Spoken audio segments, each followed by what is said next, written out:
It is a civil war that killed over 1 million people, the darkest chapter in the history of Nigeria, amid massive starvation and claims of genocide. It began as the Igbo people declared the southeast of the country, Biafra, independent.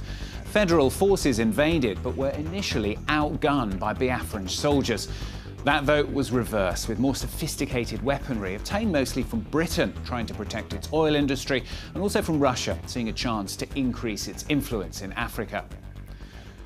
France, though, provided assistance to Biafra, describing the situation as genocide. As Nigerian troops advanced, the Biafrans lost control of the oil fields. And without the funds for food, the Biafran people began to starve, bringing about the end of the war in 1970. The people actually just fashioned in this war. There are a number of tribes that make up Biafra. These suffered jointly. They were massacred. They were kicked out of what was then the Federation of Nigeria. They came out, decided to make a home of their own. And as it went on, a nation grew out of the amalgam of tribes. Now there is a nation, a Biafran people. Nowadays, the region continues to suffer from high unemployment and corruption, leading to a renewed outbreak of anger, particularly amongst the young.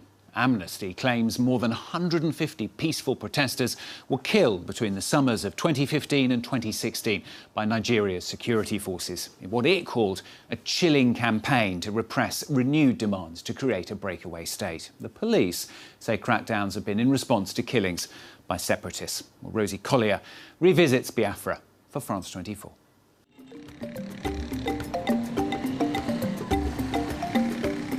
The first shots of the war were exchanged here in Abudu, what was then the northerlymost point of Biafra. Gunfights between troops in the market sent civilians running. Shops were looted as soldiers advanced.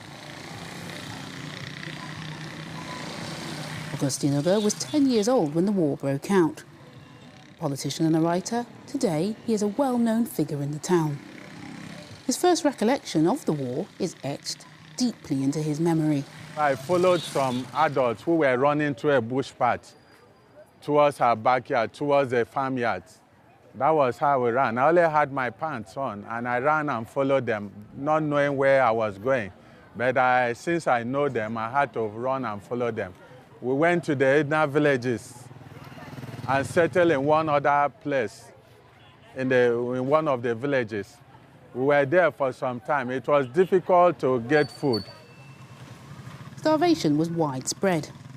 Nigeria imposed an air and sea blockade on Biafra. Hunger became a weapon of war. 1 million Biafran children died of malnutrition in the months that followed.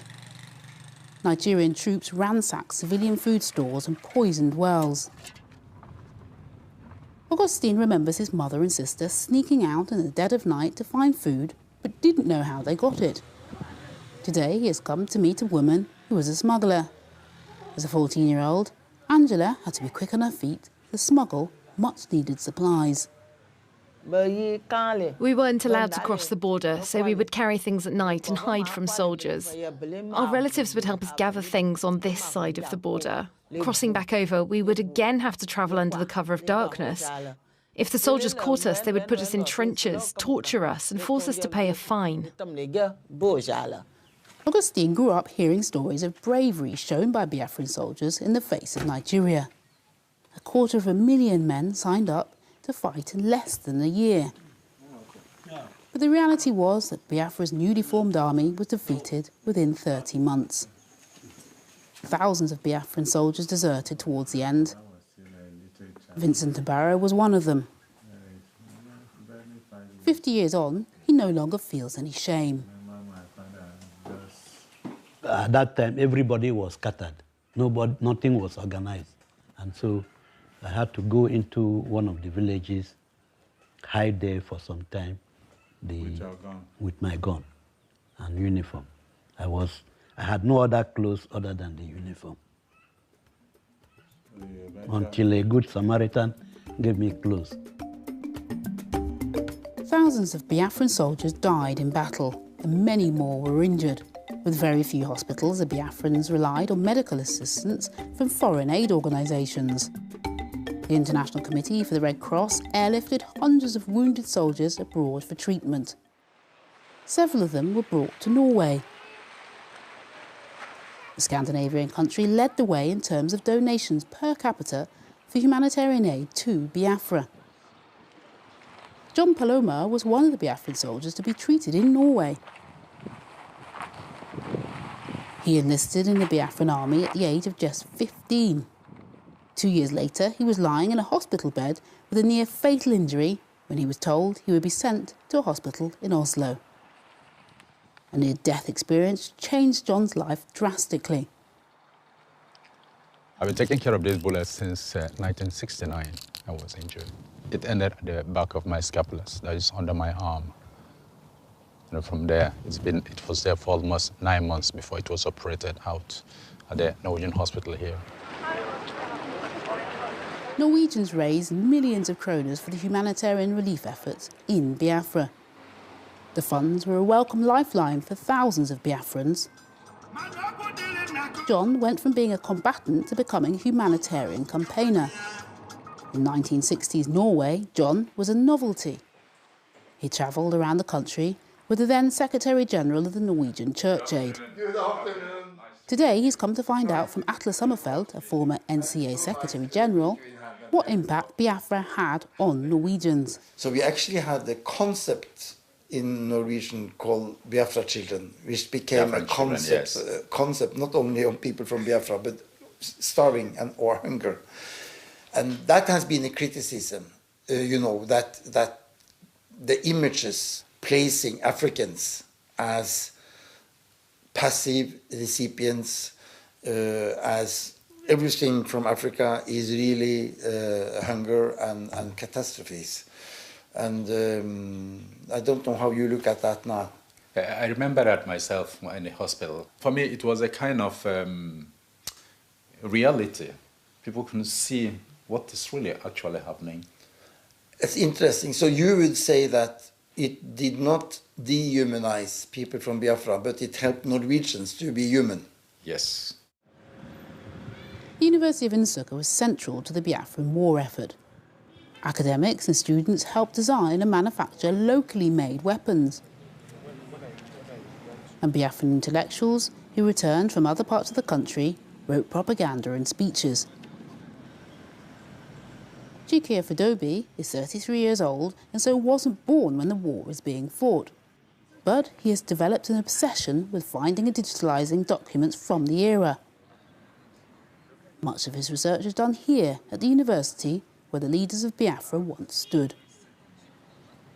Events that played before the Civil War in the larger Nigeria of how the Igbos returned from every part of the country, and especially the intellectuals from other parts of the country, especially the universities that existed at that time, they all gathered together in this very institution. So it was believed that the brain, the intellectuals, the force, the power behind the secession movement was hatched here. So that made the Nigerian side, especially overzealous soldiers, they took it out on the university, and it was quite devastated. Chike is on a mission to wed history with the future through a multimedia project. The university library holds a key to his grand plan to digitalise hundreds of photos for his documentary. Many books and documents written during the war were destroyed. I'm made to know that there are some information on some of this material you have here. Can we just look at some of them? Yes, there are.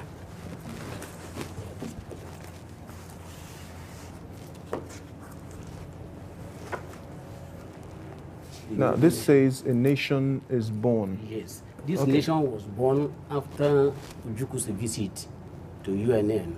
Chike wants to find out more about the brains behind Biafra's war effort. The head of the university, Benjamin Azumba, agrees to a meeting. Benjamin is doubtful that scientific knowledge from the war will ever be used by Nigerian authorities now or in the future. They made rockets, they made so-called weapons of mass destruction to an extent, and a lot of other useful inventions that other countries like Japan exploited that after the World War. They converted their war technology into civilian technology. Germany did the same too, but the Biafran technology was lost. The engineering knowledge may be at risk of being lost, but much of the hardware remains. Balajat Yakubu demines unexploded ordnance from the Nigeria-Biafra War. Today, he is showing community leaders some of the weapons he has unearthed. It's too heavy. This surface-to-air missile is made from water pipes. So you see, and this rocket launcher was crafted mainly from a locomotive. Travel 10 kilometers if fired. Because when you fire this gun, this whole component from up here down will depress this spring. When it depresses the spring, then the bomb takes off. Then the spring comes out. Then excess gas from the explosive escapes from this smaller hole. Bala and his team of deminers have found 17,000 unexploded bombs since they started work in 2009. An estimated 300 people have been killed and 1,500 maimed, but no official figures are kept. At times it will appear in the river and we ignorantly don't know. We fetch water, we drink. It will pollute it, but you won't see it with the naked eye. Tomorrow you have a problem with kidney, it's all from this type of thing.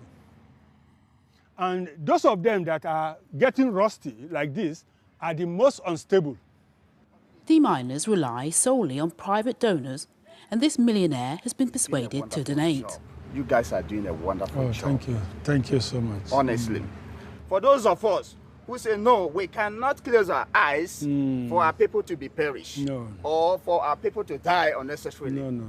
We make sure that the little one we have, we send it out, bring it out, fund it to make sure that this thing is done.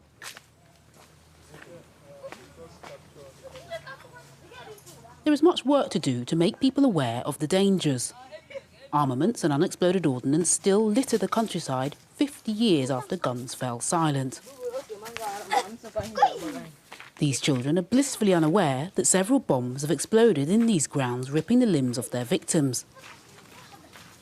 The most recent fatality was in 2012. I hope our tape is not there. The deminers are here to check if areas they sealed off a few months ago have been compromised.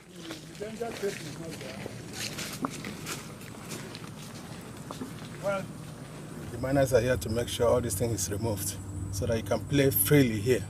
When you saw it run away, you thought you didn't know why. We're not catching you. We're your friends. We're here to make sure that this place is safe for you, the kids, so that you can play around.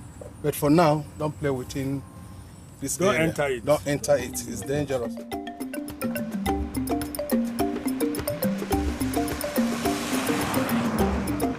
Kelechi Obasi is making a rare journey back to the village where she grew up.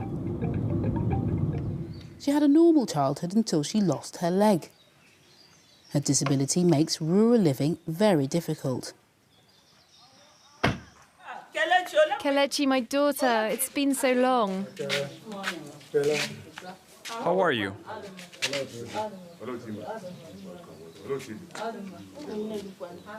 Kelechi has come to show her parents a new pair of crutches.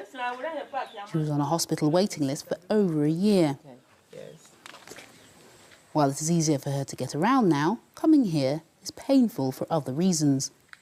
This is where Kelechi's accident happened 16 years ago when she was 10. So while playing, I didn't even know what I was using was a harmful object. So I was, using the cutlass to be hitting on the metal objects.